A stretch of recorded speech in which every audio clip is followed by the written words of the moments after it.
6 दिसंबर 1971 यह सिर्फ एक तारीख नहीं बल्कि भारतीय इतिहास की वह गौरवशाली दास्तां है जिसे पढ़ते हुए आज भी रंगों में रोमांच दौड़ जाता है। यह दिन भारत की ऐतिहासिक जीत का प्रतीक है जब भारतीय सेनाओं ने पाकिस्तान पर निर्णायक विजय प्राप्त की। नमस्कार, आप देखना शुरू कर चुके हैं पल्स 24 न्यूज़ मेरे यानी दिव्या पेन्यूली के साथ। आज 16 दिसंबर विजय दिवस का पावन अवसर है। 1971 का भारत पाकिस्तान युद्ध जो मात्र 13 दिनों में समाप्त हुआ ने न केवल पाकिस्तानी सेना के 93,000 सैनिकों का आत्मसमर्पण करवाया बल्कि बांग्लादेश के स्वतंत्र राष्ट्र के रूप में उदय का मार्ग प्रशस्त किया। आइए जानते हैं इस विजय की कहानी और पूर्वी पाकिस्तान में अत्याचारों की पृष्ठभूमि से युद्ध की शुरुआत कैसे हुई, भारतीय सेनाओं की वीरता ने युद्ध का रुख कैसे मोड़ दिया, ढाका में ऐतिहासिक आत्मसमर्पण के बाद क्या हुआ। विजय दिवस हमें एकजुटता और बलिदान की याद दिलाता है, उन वीर शहीदों को नमन जिन्होंने स्वतंत्रता का संदेश दिया। 1971 का वर्ष भारतीय उपमहाद्वीप के इतिहास में एक महत्वपूर्ण मोड़ साबित हुआ।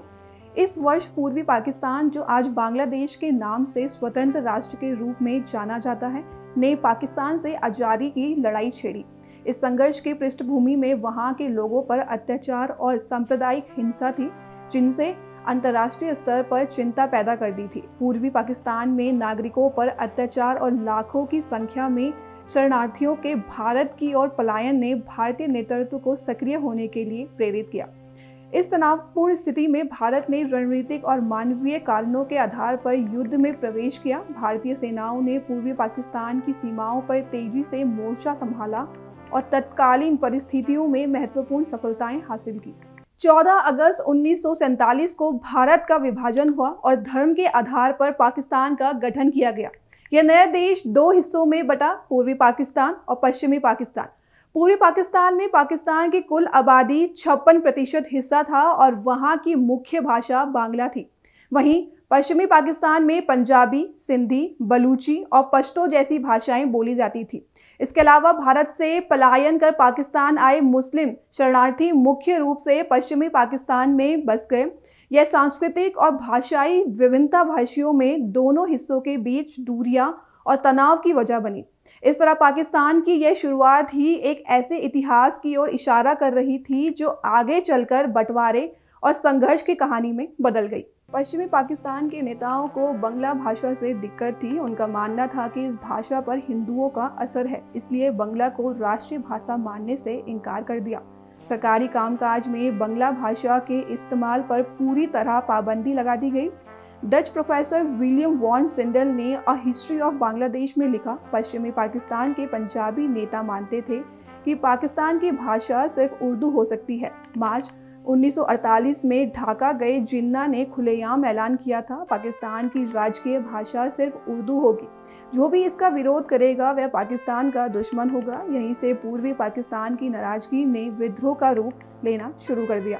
साल 1952 में भाषा आंदोलन हुआ जो कई छात्रों की जान गई। यह आंदोलन सिर्फ भाषा का नहीं था, यह पहचान, संस्कृति और सम्मान का संघर्ष था। पूर्वी पाकिस्तानियों पर अत्याचार बढ़ने और विरोध की आवाज़ें उठने लगी तो अवामी लोग और उनके नेता शेख मुजीबुर रहमान ने उनकी राजनीतिक चेतना को दिशा दी। मुजीबुर रहमान ने आर्थिक और राजनीतिक असमानता के खिलाफ आवाज़ उठाई, जिससे पश्चिमी पाकिस्तान के नेताओं को आपत्ति हुई। 1948 में उन्हें अगरतला षड्यंत्र केस में फंसाकर भारत के साथ मिलकर पाकिस्तान को तोड़ने का आरोप लगाया गया। 25 मार्च 1971 की रात यादा खाना की बे-ऐलान के तहत पाक सेना ने ढाका में ऑपरेशन सर्चलाइट शुरू किया। सादे कपड़ों में आए सैनिकों ने शहर को खून में रंग दिया। अवामी लोग के नेता मारे गए। ढाका यूनिवर्सिटी शमशान बन गई और छात्रों को कतार में खड़ा कर गोली मारी गई। हिंदुओं, बुद्धिजीवियों और महिलाओं को निशाना बनाया गया। कई बच्चियों के साथ भी भयानक अत्याचार हुए। गलियों में लाशों के ढेर और नालियों में खून बह रहा था। अप्रैल 1971 के पहले सप्ताह में ही 10 लाख शरणार्थी भारत आ गए। असम, पश्चिम बंगाल और त्रिपुरा शरणार्थियों से भर गया। चीनी, नमक, केरोसिन और पीने के पानी तक की किल्लत होने लगी। यह सब होने के बाद भारत पर आर्थिक, सामाजिक और सुरक्षा का संकट बढ़ता जा रहा था। तब भारत की प्रधानमंत्री इंदिरा गांधी थी और वह स्थिति को लेकर बेहद सतर्क थी। भारतीय सेना की वीरता और कुशल संचालन ने युद्ध के रुख को पूरी तरह बदल दिया। ढाका पर सटीक और निर्णायक कार्रवाई के बाद पाकिस्तानी सेना ने आत्मसमर्पण किया। यह आत्मसमर्पण केवल एक सैन्य विजय नहीं बल्कि बांग्लादेश के स्वतंत्र राष्ट्र के रूप में जन्म का प्रतीक बना। युद्ध ने दिखाया कि साहस, रणनीति और मानवता के सिद्धांतों के साथ संघर्ष से स्वतंत्रता और न्याय की राह प्रशस्त की जा सकती है।